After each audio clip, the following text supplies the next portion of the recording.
plague and ravage these internationally recognized environmental spaces. The advocacy of environmental groups is simply not enough. Legal personhood is the direction we need to head in.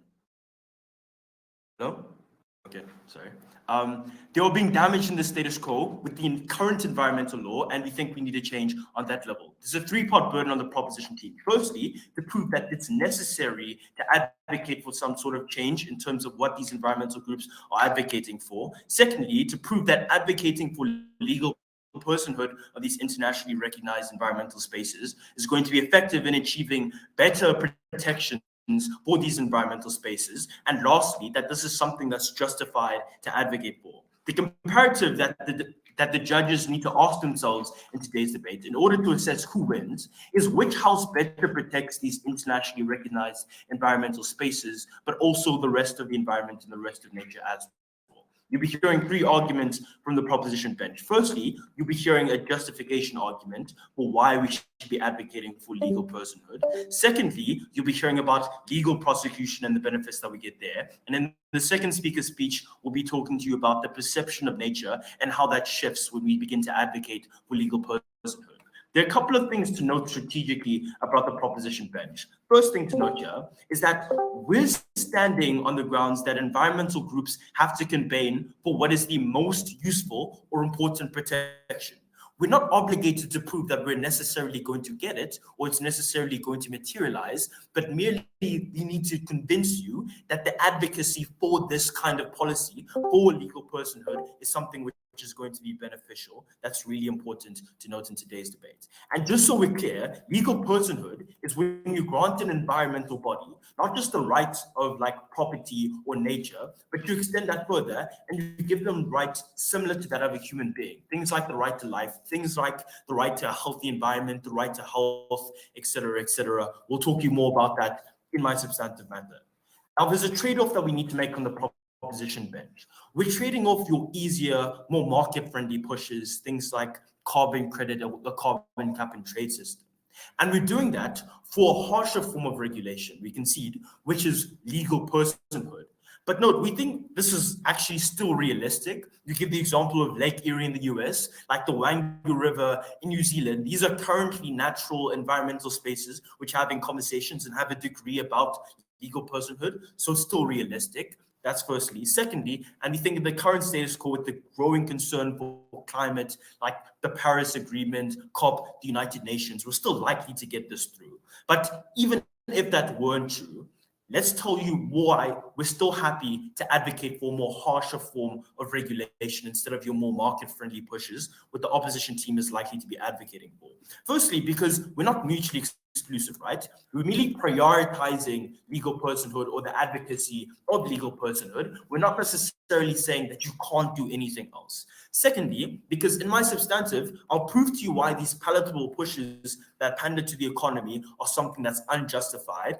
And lastly, and most importantly, we need to talk to you about this idea of shifting the overturn window, shifting the window of discourse. And what we mean by this is when you begin to advocate for something which people might seem as harsher, which people might seem as more extreme, as more radical, your lesser policies, your more palatable policies are more likely to pull through, because now companies or countries think that you're going to come to them and demand legal personhood for these environmental spaces. But when you begin to ask for lesser stuff like more basic protections, we think those more basic regulations are going to look far more reasonable, are going to look far more palatable, because now the conversation is about legal personhood, something more extreme. So now that these lesser regulations and these lesser policies seem far more palatable, they're likely to be pushed through, and we're likely to see an increase in efficacy there. So even in the event where we don't get legal personhood, we think we still do get efficacy benefits to the protection of these environmental spaces because of the fact that these lesser policies are more likely to be pushed through. First claim for the first argument. Why, on principle, we have to advocate for this. But who are we talking about when we say we? We're talking about these environmental groups whose obligation is to protect the environment. This argument is premised with the fact that social justice and environmental groups need to campaign for the most effective way of solving their problems, even in instances where people might not say they're realistic. And this isn't a crazy idea, right? We give you the example of the Black Lives Matter protests in 2020, where people were campaigning for things like abolishing the police, right? Some people might say that's unrealistic, but it's their obligation to campaign for what seems to be the most effective problem and the most effective solution. And there are a couple of reasons why. First reason here is because these are incredibly important bodies of nature, right? Firstly, because of their own value. They sustain a number of people. A number of people still rely on the now. Back then, it was for agricultural reasons in order to aggregate like fields and everything like that. And now it's being used for even more advanced reasons like hydroelectric power for African nations like Ethiopia and Egypt, for example, right? These incredibly important bodies of nature for their own value. But moreover, the way that we protect them sets a precedent for the rest of nature because we're talking about internationally recognized important environmental spaces. So they often speak for the rest of nature. That's firstly. Secondly, because in the status quo, there's a history of neglecting their protection for economic gains, right? And this never used to be a thing until colonialism happened.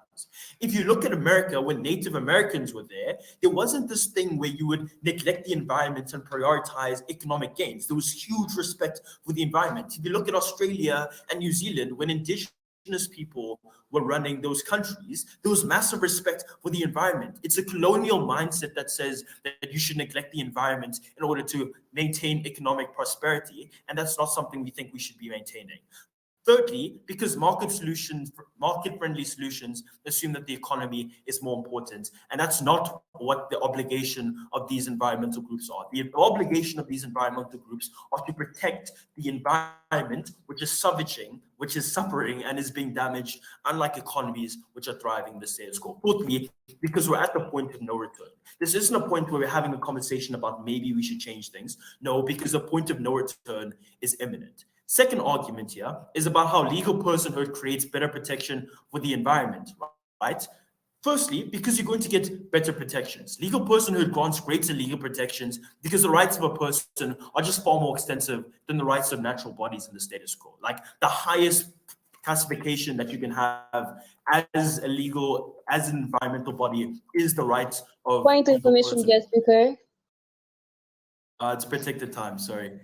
And these are for a number of reasons, because people have things like the right to health, like tackling that, the right to a healthy environment, tackling pollution issues, the right to life, which is going to mean saving dying ecosystems, the right to health, protecting sickly and diseased natural bodies, and the consequences for violating these give you better deterrence because the punishments are harsher and companies don't want to face those, and it's more restorative because the fines that people pay are greater, and environmental groups can use that to restore these environmental spaces. I'm very proud to propose.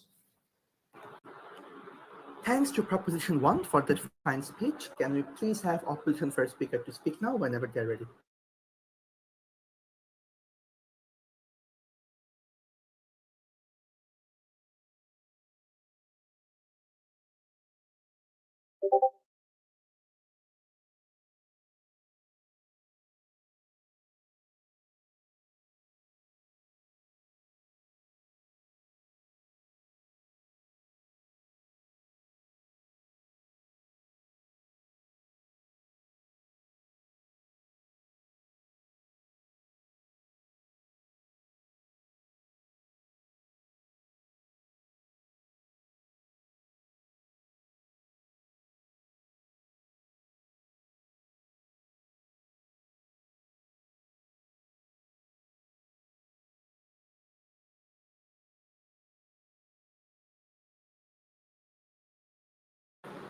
Opposition first speaker, you may start whenever you're ready.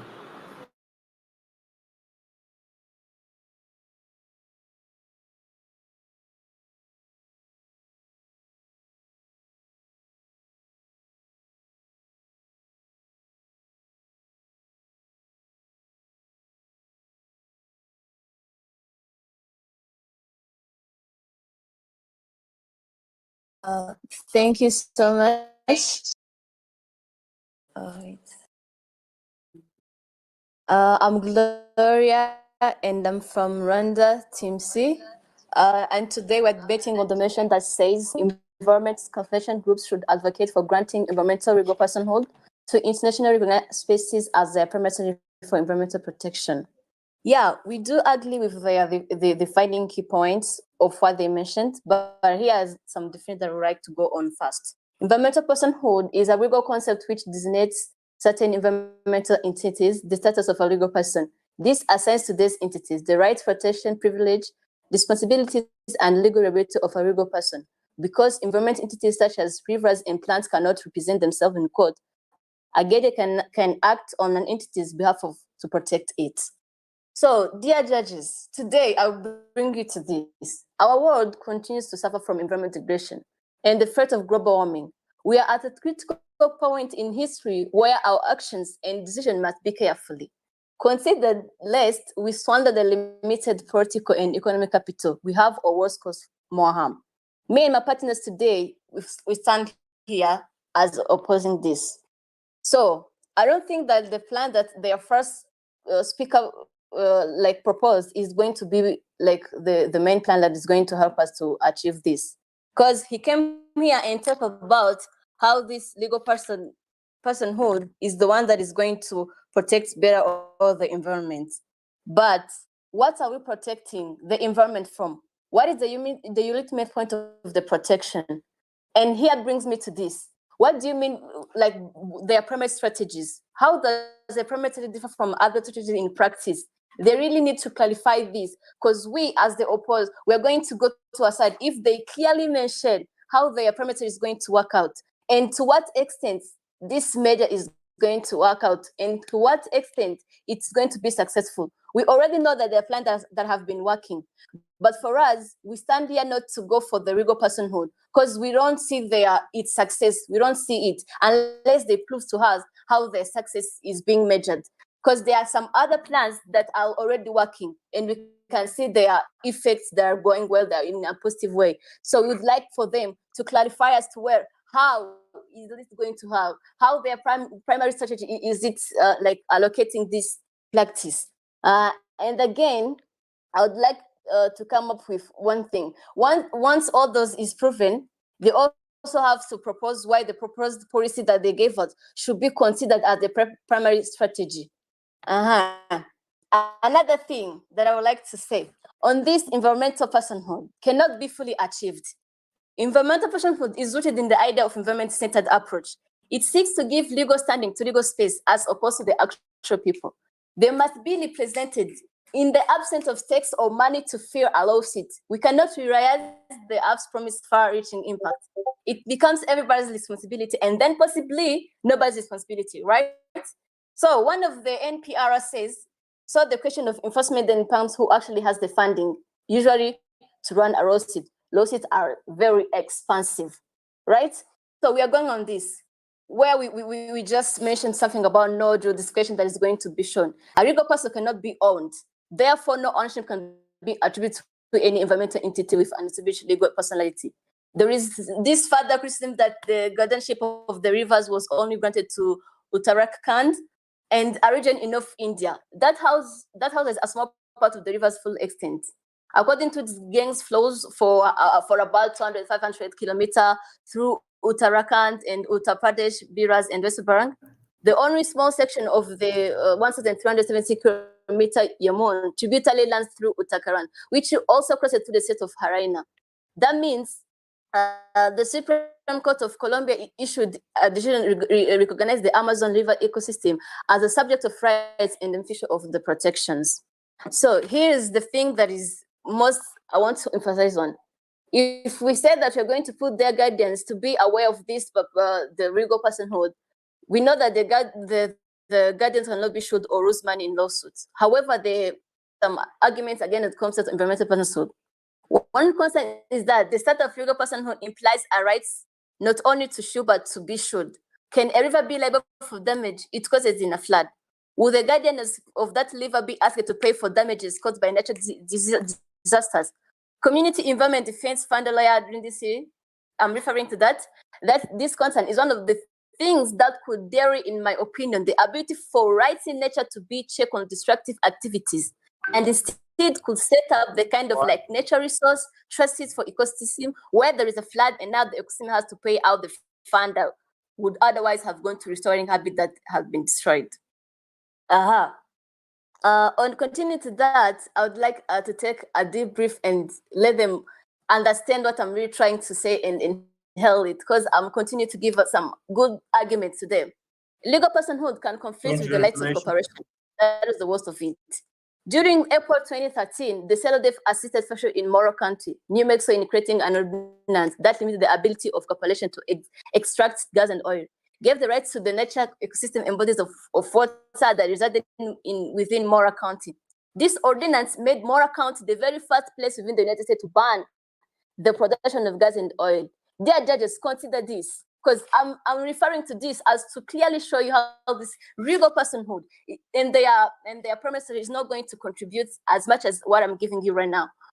Within a certain area in an official statement, a lawsuit was filed against Morrow County on November 12, 2013, which asserted that Morrow County's ordinance infringed cooperation rights, especially the first, fifth, and the 14th amendments. So I would like to ask them if we know, if we do know the primary strategy, and we know that the primary harm of the world that we are facing today is about the climate.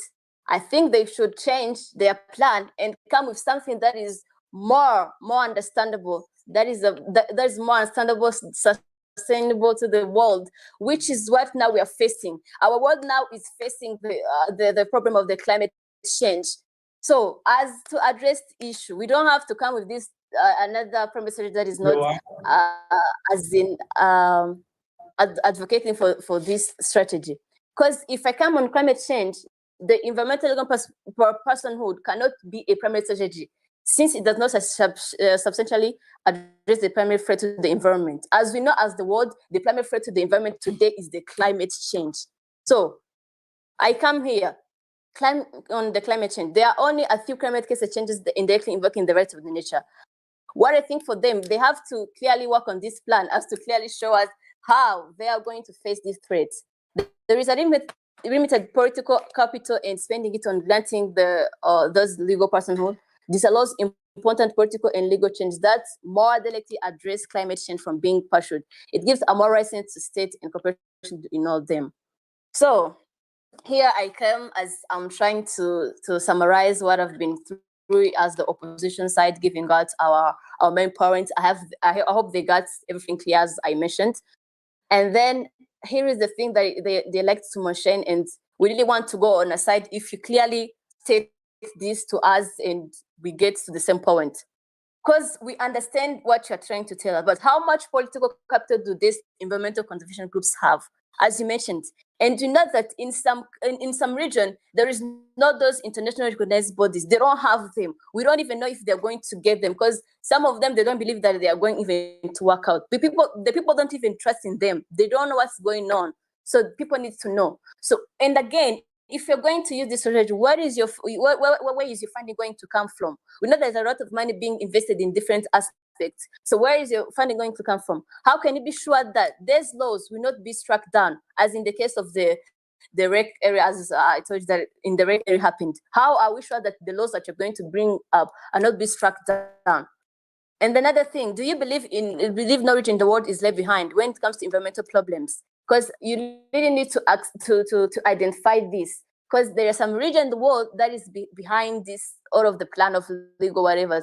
So you really have to show us how they are not going to be left behind. They're going to also be brought to the table so they get to understand what this is all about as to achieve the plan. And dear judges, I insist on this. They are not going to take the debate if they don't answer all the questions that were mentioned. And with that all I said, I rest my case to this. Thank you.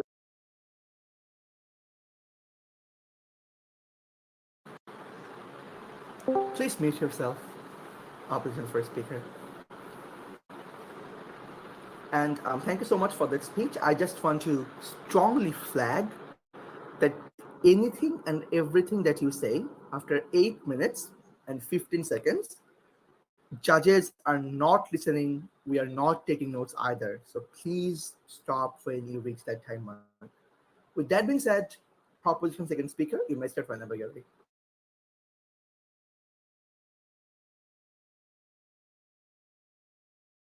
Am I audible? Yes, you are loud and clear. Okay. Please just give me 2 seconds. Okay. I'll start my speech in three. Wait. Okay. I'll start my speech in 3, 2, 1.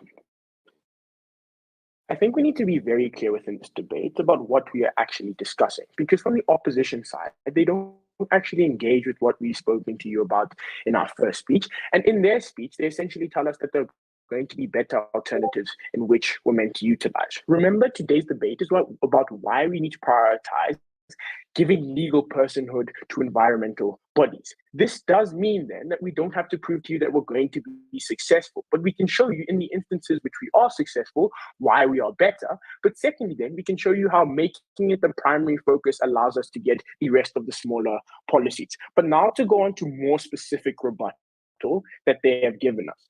The best case that we can give them is that we should rather use alternatives and that we need to attack the primary issue, which is climate change.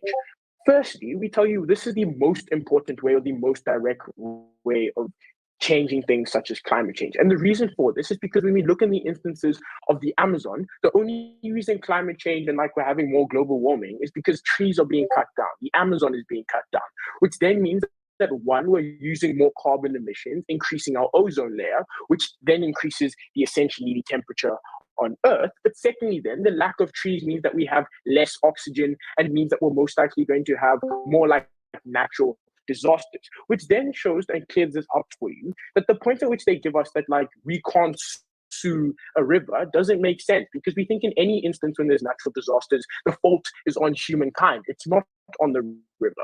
We don't think natural disasters would have been happening if we didn't have things such as global warming and climate change. And these are the reasons why we need to effectively fix them. Second to that is that they tell us that rivers can't be owned. This is something that we can clearly concede to. However, what we are saying is that in the instance of where we feel that a company is exploiting a river, we're going to allow like the native individuals within that nation to actually implement a lawsuit.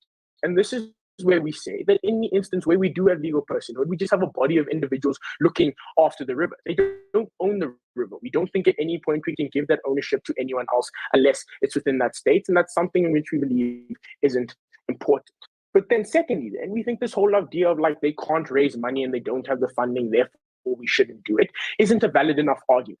Firstly, on the idea of not being able to raise money, we think clearly on our side through things such as donations and actually having these environmental bodies, we're able to raise enough funds. But secondly, then we think that there's a massive inconsistency when they mention all the lawsuits that have been done historically to ensure that individuals stop polluting the climate and stop exploiting the climate, that we can't do the same thing in our own legal cases. It shows that currently there is a precedent to take on legal cases and to ensure that MNCs and national corporations aren't exploiting the system. But secondly, then, it shows you that in the instance of where we are these environmental bodies, that we can go forward and move forward and actually ensue this. How does this rebuttal then clear up today's debate? Firstly, it shows you that we actually are dealing with the issue of climate change by stopping the essentially actions being done that do cause climate change. But secondly, then, it shows you that there's more of an incentive on our side to pursue such things because one, we can have the political capital, and secondly, we do get the funding. Then they kind of give us this weird question of like, how is our process going to work? In the most simple case, it's most likely going to be the native individuals in America going to like the government and saying, look, this MNC is exploiting us. Can we please raise a lawsuit? They're going to say, does it break any human rights or any laws or any right that we've given this body or entity? If they do see that there's an issue, they're going to clearly state that actually, yes, you can raise the lawsuit. And if they win, those individuals are probably going to be punished, be imprisoned, or get some massive fining, which is going to ensure that we get greater protection on the environment. But then to do some rebuilding, we think the greater protection on the environment is much larger on our side versus the comparative. On their side, what we're most likely going to see is like individuals and companies trying to do more sustainable ways of protecting the environment. However, we believe that these sustainable ways are simply slowing down the rate at which climate change is happening and not actually providing an adequate solution. Because what we're most likely going to see is that the companies that exploit within these nations are going to do one of two things. One, they're most likely going to say they're being more sustainable, therefore they're not the issue. Or secondly, they're just going to be willing to pay these small fines like carbon tax, because at the end of the day, it really doesn't mean anything to them when their production cost is so low. On our side, how do we think we're more efficient? This simply comes with the idea that once we have rights and once we can prosecute, we think that individuals won't be willing to take those exact same risks. Because if you're a CEO of a company, the reality is that you can go to prison. It's no longer a fine. It's no longer you just saying it's going to be a slap on the wrist. It can actually end and break down your whole company. But secondly, then we think it's a restorative system. It's not to say that we shouldn't use the earth, but rather to say that we don't believe market value or the economy is more important of the earth, because there isn't a second one, and that we should be prioritizing the fact that our earth is dying and we need to find active solutions which ensure that we can protect our earth in greater ways. We think historically, individuals within the environment haven't actually made adequate solutions to ensuring that we did not take them. We don't exploit our environment. I shall take a POI before I go into my stances. To what extent do you believe that the plan that you have is concrete enough and have the visibility to be achieved in a short period of time, as you said? Firstly, is our plan concrete? Firstly, we think that we can't tell you whether it's concrete, because all we're doing is that we're advocating for legal personhood. So in the instance of where we do achieve it, we do think that yes, we have a concrete plan. It's simply just changing the priorities of the environmental activist groups. But secondly, then we say that like in most instances, countries are going to be more willing to negotiate the middle ground. So because we're debating the extreme, in most instances, a country is going to be like, let's negotiate where it works and makes sense for all of us. Then I'm going on to my first argument about why we actually change and are better for the way nature is viewed. Nature at the moment is viewed as a commodity, something in which we believe that we should completely exploit. By allowing and granting legal personhood, we think that we should shift the nature of how we engage with nature. We give it a more human value. We understand that it's something in which we have to protect and come from. Why is this a good thing? Firstly, one, on our side, what we think we're most likely going to do is that you're most likely going to start valuing nature as the same way we value individuals. So as much as we might not know anything about it, or we don't engage with it, we're still going to have the understanding that we need to protect it because we benefit from it in some way. But secondly, then we think it's going to align with how we engage with human values, that we can't be property and we can't be commodity, that there's something in which we have to gain and protect within that individual, even if we don't utilize that individual. It becomes a two-way relationship, that the things that you are giving me are beneficial to me, therefore I shouldn't look to exploit you, but rather ensure that what we're doing is sustainable. We think it's the same way you pay a salary to an individual to make you do a job. Evidence here is that when we look at the US versus like native individuals, in the US, we see that what's most likely going to happen is that these individuals are going to view something as a commodity. However, when we talk about the native individuals, it's a spiritual connection. So they're all going to use the environment and they're going to utilize it in the way that they see fit, but it's not to exploit it, rather to ensure that what they're doing is sustainable. And then the impact of this argument is to show that we are able to ensure greater protection once we change the view of nature, because individuals, regardless of whether or not the corporations or the individuals within and of themselves, get to see nature as something that is human, something that we need to keep care of, and something that we all need to upkeep, because it's in the way in which we engage with it and share the values with it that we can recognize it's just as human as us and needs to be saved like the rest of us. And for those reasons, then I think we need to prioritize saving the nation and advocating for what is right on side proposition. Thank you. Thanks to the second proposition speaker for the fine speech. I will now invite the second opposition speaker to continue the debate whenever they're ready.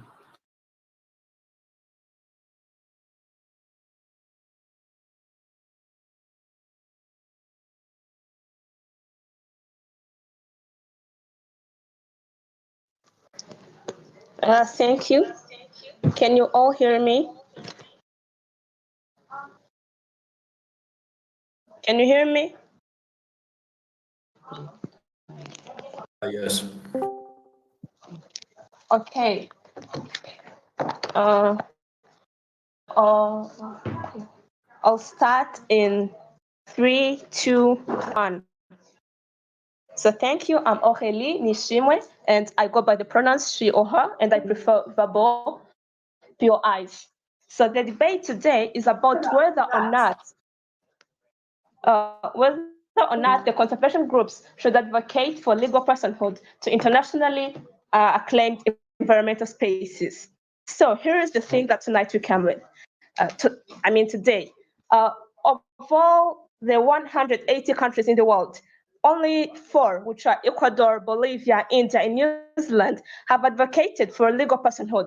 And still, with all that they have advocated for and adopted it, they still lag far behind in the environmental performance index. So what is the proposition coming up with to make us believe that by advocating for it, it's going to be more effective when countries have adopted it and yet still they've lag so behind in environmental protection?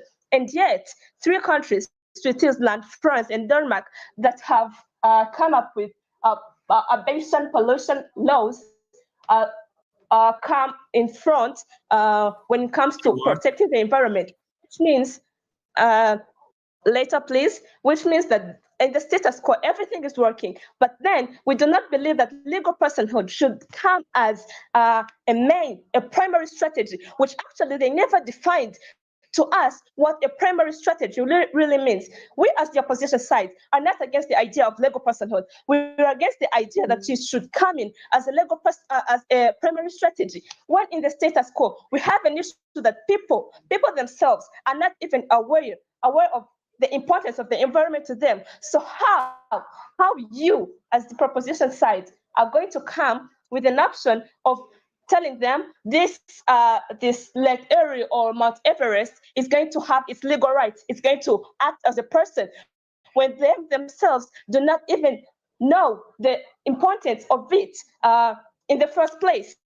Which means we're not against it, legal personhood. Let it be done, but not as a primary strategy. Just makes the people aware of of how much environment is important to them, and then bringing this later on, but not as a primary strategy. And then, since my first speaker was not clearly heard by the judges, I would like to ask some of the questions she had asked the proposition side. She had asked them, and I repeat this for the second time.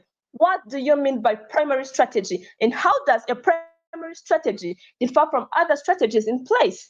And how do you measure success? And thirdly, what are we actually protecting the environment from? Because we're protecting it from climate change, from each and every other factor, from air pollution, water pollution. But then, how is legal personhood going to solve these major problems?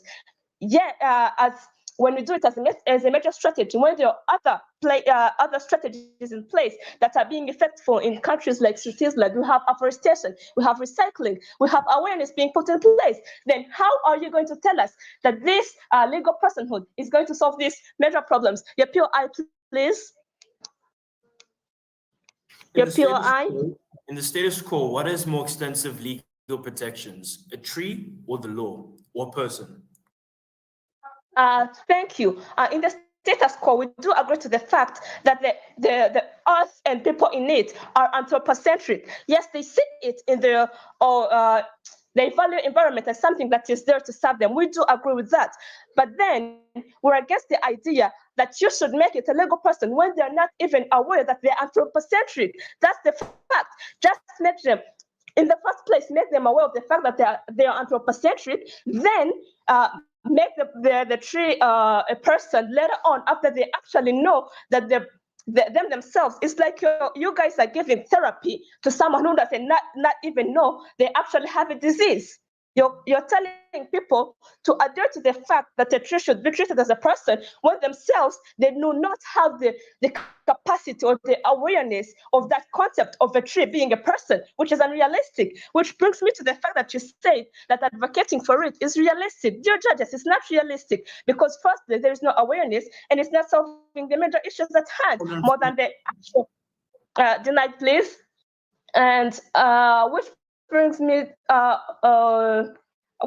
to another point whereby you said that they sustain. We should advocate for legal personhood for environmental spaces because they sustain a number of people. But dear judges, the people themselves that want a tree to be ecocentric and not anthropocentric are bringing in a reason that in itself is anthropocentric. They're advocating for the benefits of people themselves when actually they should be advocating for the tree, and yet their arguments come still reflecting on people more than they're reflecting on the environment itself, which makes their plan unrealistic, which they don't actually have. So here are the burdens. You have to prove to us that the policy is necessary as a strategy for environmental protection, because in areas where it's been implemented, those areas still lag behind in environmental protection. So what are you proving to us that it is a necessary strategy? And how are you going to prove to us that the policy is going to succeed if it is advocated for? Because where it has been advocated, it's not succeeding. And three, once one is proven that it's necessary, they also have to prove where the proposed policy should be considered the primary strategy. I repeat again, they have not proven to us why this is going to be a primary strategy. Yet you've said, yes, we agree that legal personhood could have some effects, but not if it is as their primary strategy. And yes, your POI. Your POI, please. Copying us by Okay, you're late. Alternatives. Sorry? You're counter-incorporating us Okay. by talking about alternatives, when in reality, because of the argument about the Overton window that we gave you in our first and our second, we actually make those alternatives happen as well. We get that benefit on the outside too. Yes, exactly. We do get your alternatives. But what we're saying right here is that the alternatives should indeed come before your primary strategy, which you never prove to us why your legal personhood should come before the other alternatives. Then show us why, because we're showing you how it has failed acting as a primary strategy. Then make it the alternative and make the alternatives the primary strategy. Does that make sense? I hope it does. Then we also have a question. What about regions with no internationally recognized bodies? Because you're advocating for legal personhood to Mount Everest, to all those areas that you know. But how about like Rwanda in Rwanda that is not internationally acclaimed? And do you believe no region in the world is left behind when it comes to environmental problems? And third, how much political capital do these environmental conservation groups have to the point that you think they should advocate for it? And how can we be sure that this legal personhood will not be struck down? So, dear judges, with that, I would like the third speaker of the proposition side to come here answering to all the questions we have asked and telling us why legal personhood should come before all the alternatives that they said, when in areas it has been implemented in, it has already failed, and the other alternatives are really working hard, like in Switzerland and France. Thank you.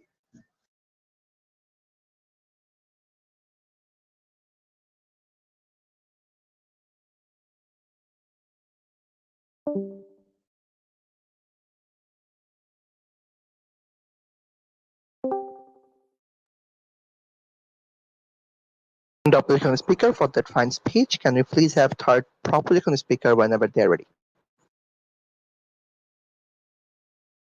I'm just getting my timer. My pronouns are she, her, and I prefer my POIs to be verbal. I'll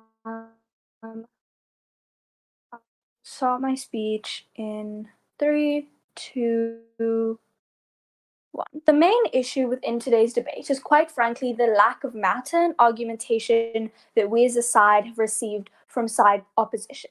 They haven't given us much to work with within today's debate, other than like redundant arguments on whether or not this is viable as a legal strategy, something we have proved from our P1. If they merely listened to our speeches and engaged with us correctly within today's debate, we think we would have a more productive debate. Right, moving into the main clash within today's debate, which is which side better protects the environment. Right, we got two main claims from side proposition. Firstly, they told us that legal personhood is not a viable form of advocacy. They told us here about a lack of funding and a lack of laws being implemented, and that there are better alternatives that exist. And secondly, they told us these issues with legal personhood, and whether or not it gives these bodies ownership, whether or not you would still be able to own these bodies, and whether or not these bodies would be then held liable for damage that they cause, right? We think that these points that we got from side proposition throughout their entire case today stand on a false context that if we disprove and if we explain fully, and once again, if we explain how legal personhood works and how we've presented it to the debate, we don't think that these points will stand. Firstly, under this, we think that these lawsuits and legal advocacy are the other alternatives that exist within the state. We think lawsuits and any kind of advocacy, no thank you, legal advocacy will always be a part of conservation and a part of the climate justice movement. Whether or not you have legal personhood or not, you are always taking the state to court, you're always taking companies to court for issues regarding the environment. They can't argue that lawsuits and legal advocacy don't stand as viable options, because those are the primary options used in status quo, whether or not we have legal personhood or not. We think that what introducing legal personhood as a primary speaker.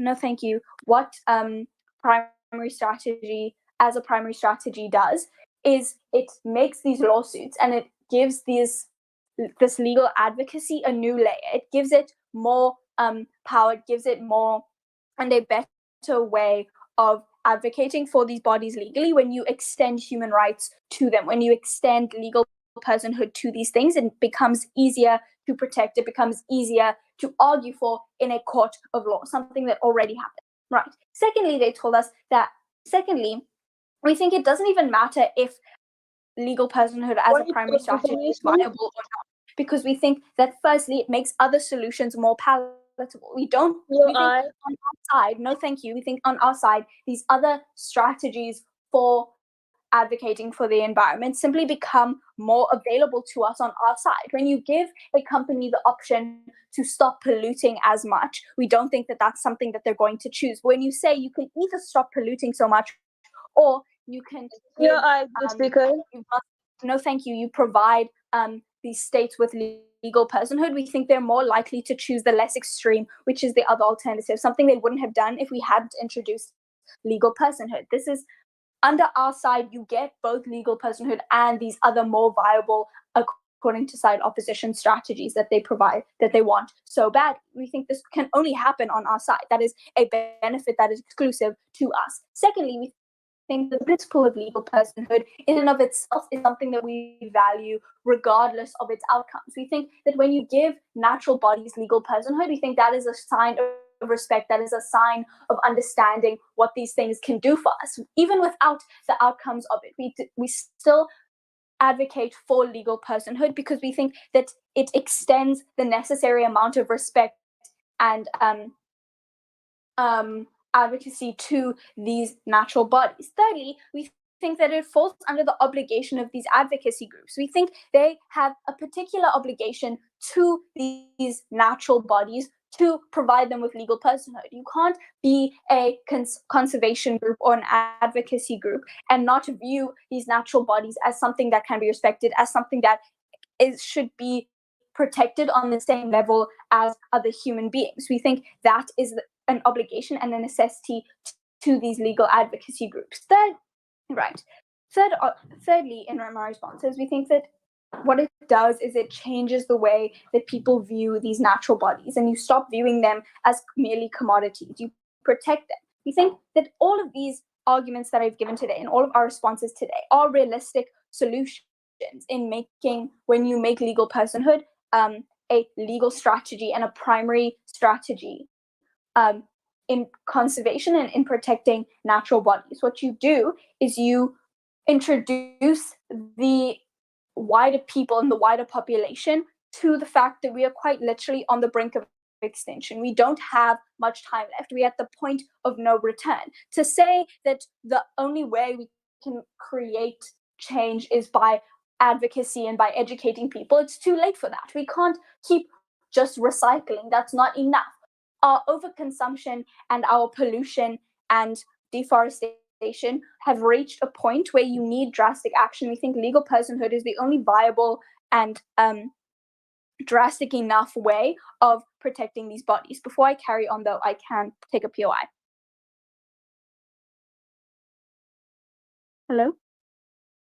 Okay, there are no POIs. So please, what do you believe? You are advocating that the personhood has to be the primary strategy for the environmental protection, right? Yes, we do think that it needs to be the primary strategy, and we've explained why it needs to be the primary strategy, because we are at a point of no return, that we need drastic measures to change. Secondly, because we think that when you introduce legal personhood, you introduce you make other more palatable options more available to people. People are more likely to take on the middle ground and take on these more these other ways when they don't want to follow the route of legal personhood. And thirdly, because on a principle level, we think it is not only the obligation of conservation groups to advocate for legal personhood, but it is also the responsibility of us as a society and as the wider population to recognize these natural bodies as an extension of ourselves and not as commodities that we can merely use to consume and overconsume. For those reasons, we think that not only is legal personhood a realistic strategy, but we think that without it being the primary strategy, you aren't likely to get any kind of good or productive change to the environment, right? And then lastly, this minor point on whether or not these advocacy groups have the political capital to do this, and whether or not this is something that they're able to do. We think that we've already discussed at length why this is realistic and why this is something that needs to happen. But we think that this political capital that they talk about is something that can be created. It is something that you have when you go to a court of law, when you engage in lawsuits. We don't think that this in and of itself is something that is enough to discredit all of our case and to discredit legal personhood as a strategic strategy. We're the only side that wins today's debate because we're the only side that actually has viable strategies for the climate disaster. Thank you. Thanks to your proposition third speaker for that fine speech. And now to conclude the constructive round of this debate, can we please have opposition third speaker to speak whenever they're ready?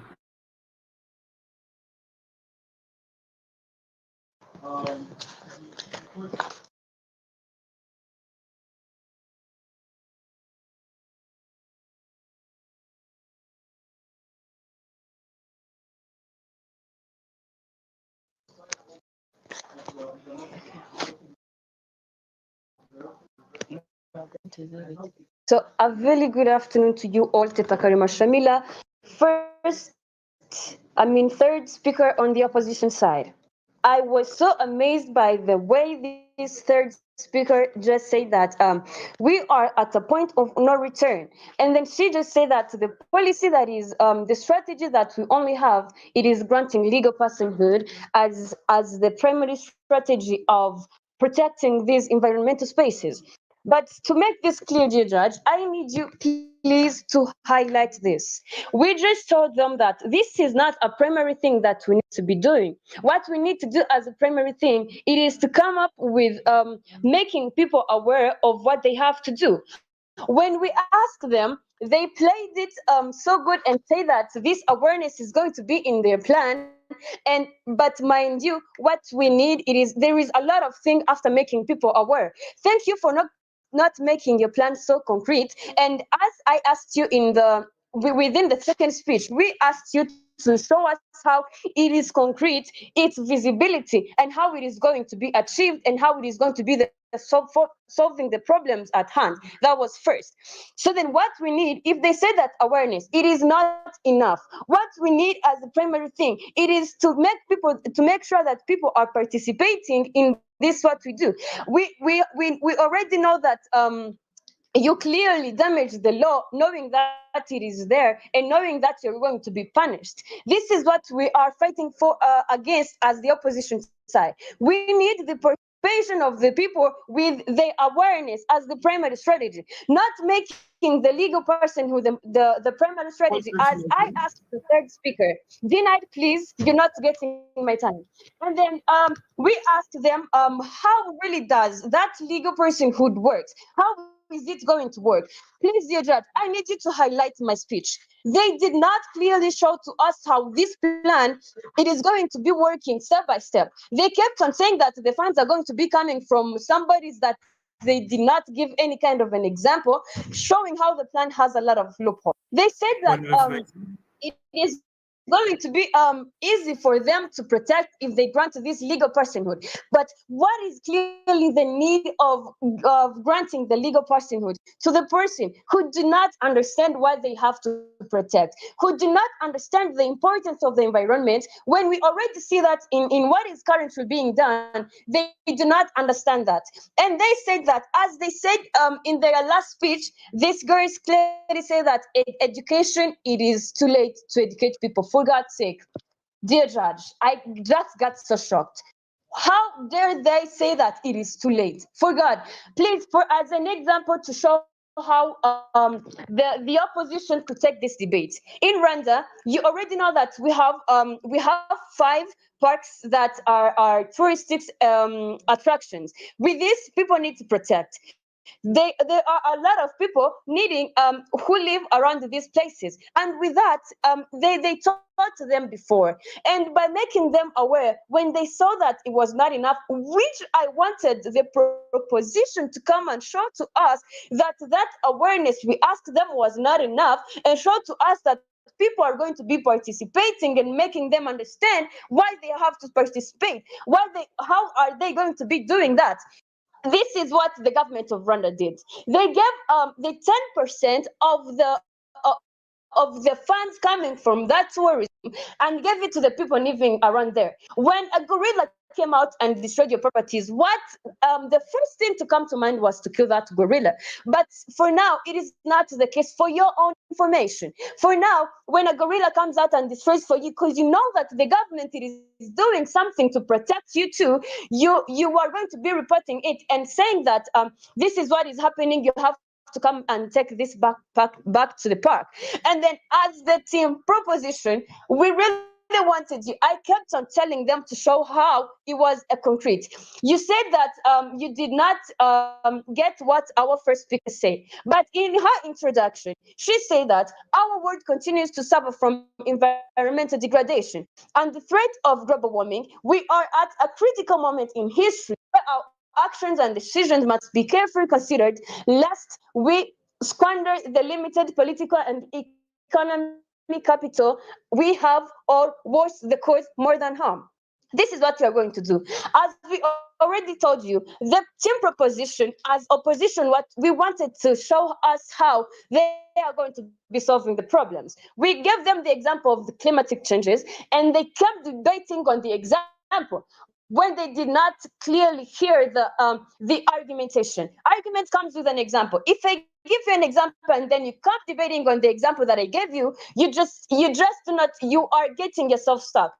We asked them how the corporations and their lobbyists are the major barrier to environmental law.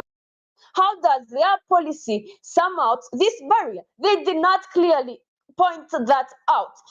When you give, when you're supporting the motion, if we need to be also educating the debaters that we're debating with, if you are going to be supporting this, show us how the plan is going to work out, please. Not telling me that you have donators.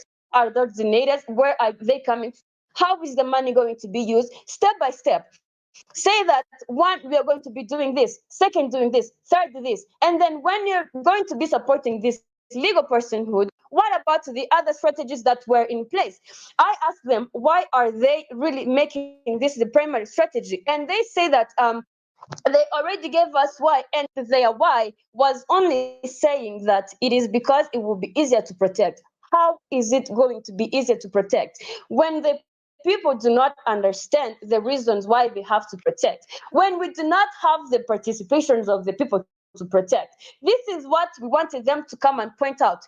Please be judged. In my last speech, I want to come back to what their first speaker said. They said that they say that the natural disasters can't happen without growth. And then we asked, which they did not answer. We expected a lot of answers from them to cover up the loopholes. We asked them, how are they going to be tackling the problem if a river causes floods, like for example, let's say Lake Erie, if how are they, does a person also have to sew that leg? They did not show to us how really. All they kept on saying was that these bodies have to grant the legal person, but why clearly, and how is it going to be done? How does that fall into place? How is that going to be solving the problems that were already in place? And what we needed to show us, we wanted them to cover all the loopholes that they have in their plan. What they did not do, the climatic changes, they did not show to us how this legal personhood, it is going to be clearly solving the problems that are already in place, and how this is going to be a primary strategy, why it has to be a primary strategy, what best were they bringing to the table than what we already had. We did not clearly cut them from all that. All our questions, please, dear judge, we asked them. They answered like 3 or 4 of them when there were a lot of them. And with that said, I rest my case.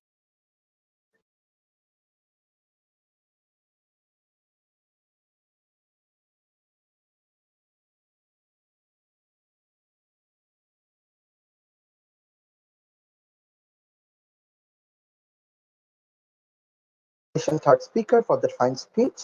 And with that, we conclude the constructive round of this debate. Now moving on to the reply round, starting with opposition reply whenever they're ready.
Opposition reply speaker, you may start whenever you're ready.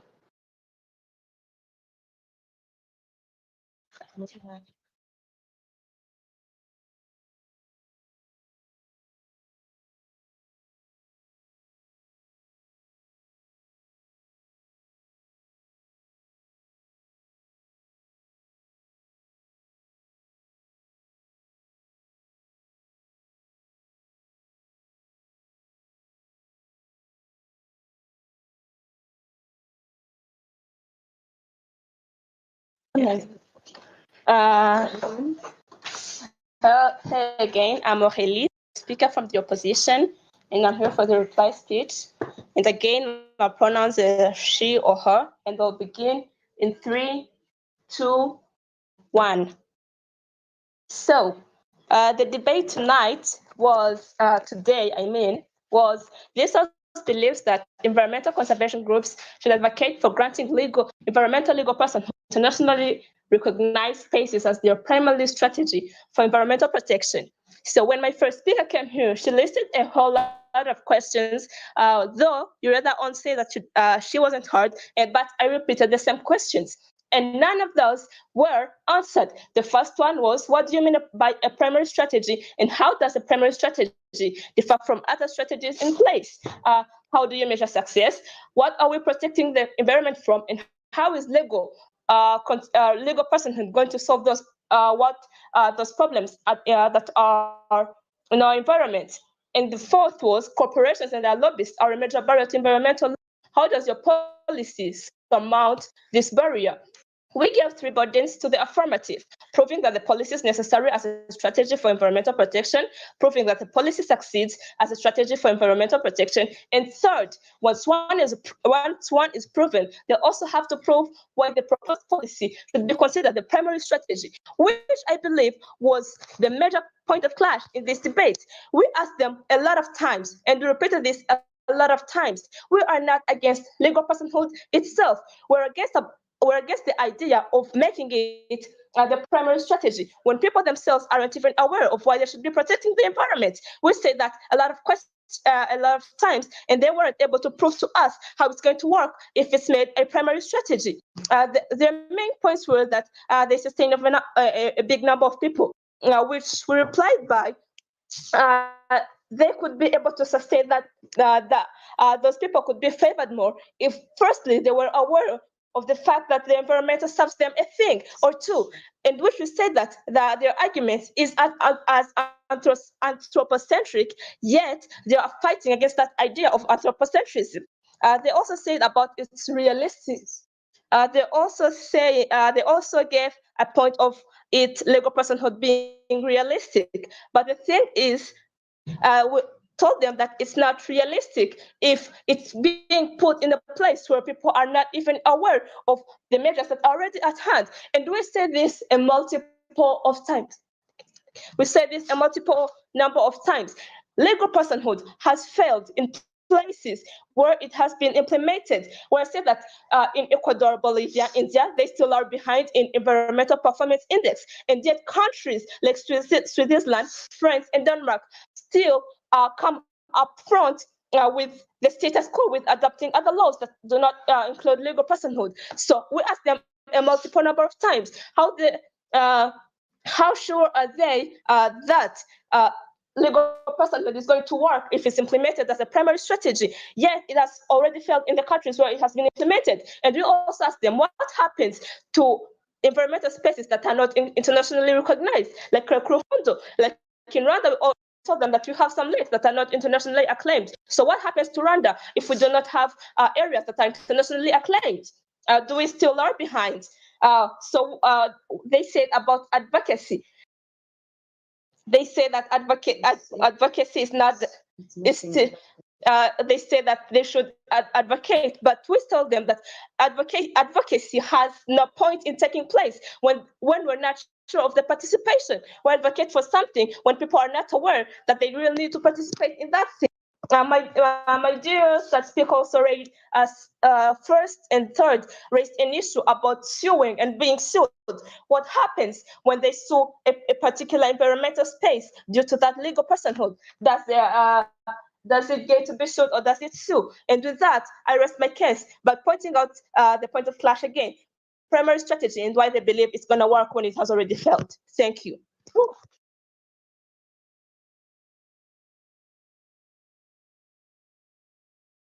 Thanks to opposition reply speaker. And now to conclude this debate, proposition reply whenever they're ready.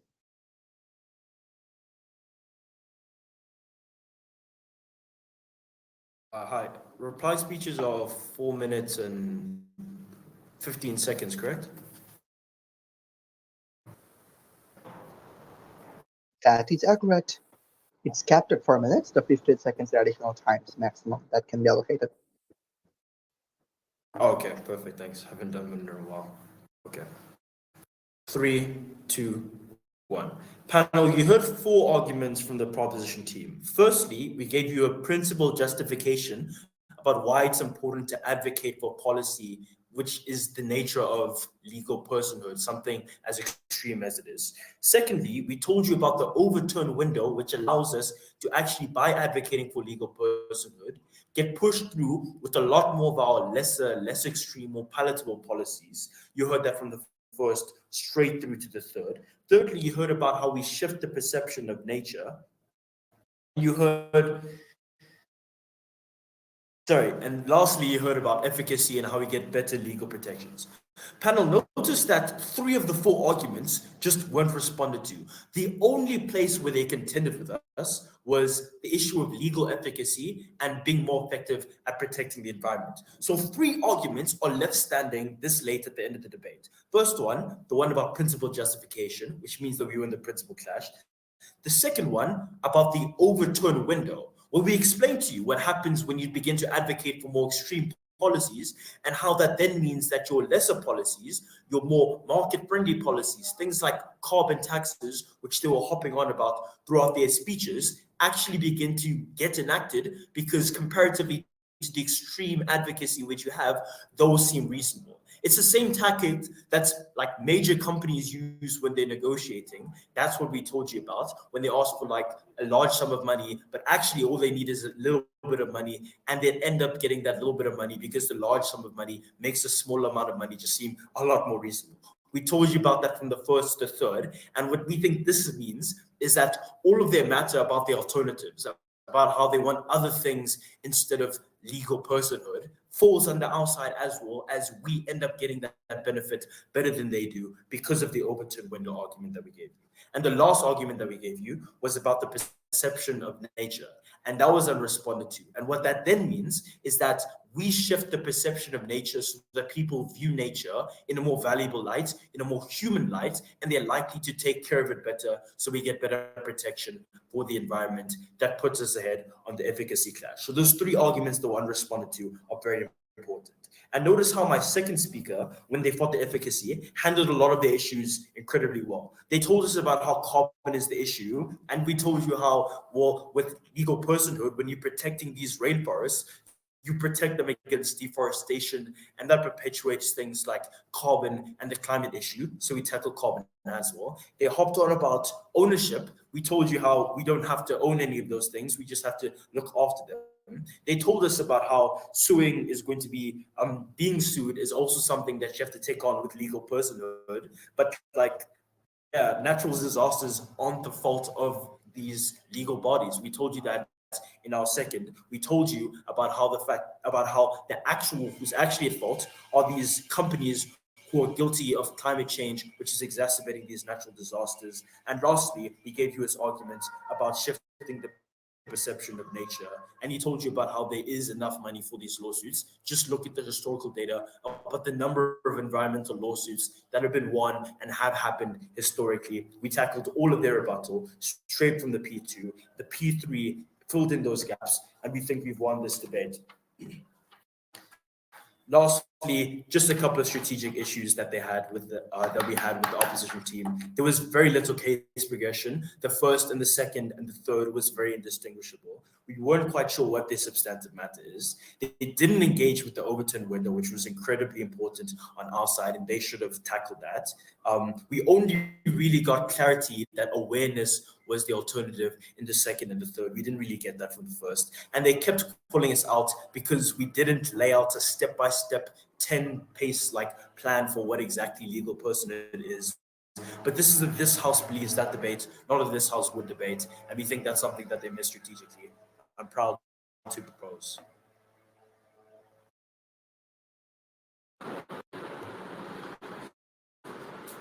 Thanks to Proposition Reply, and with that we conclude this round of excellent debate. Thanks to both the teams. The teams can virtually cross floor, virtually shake hands, and virtually have a chit chat while me and my panels we go to the prep room to deliberate. We will be back in approximately 15 minutes at max. So please wait here, and we will see you soon. Thank you so much once again.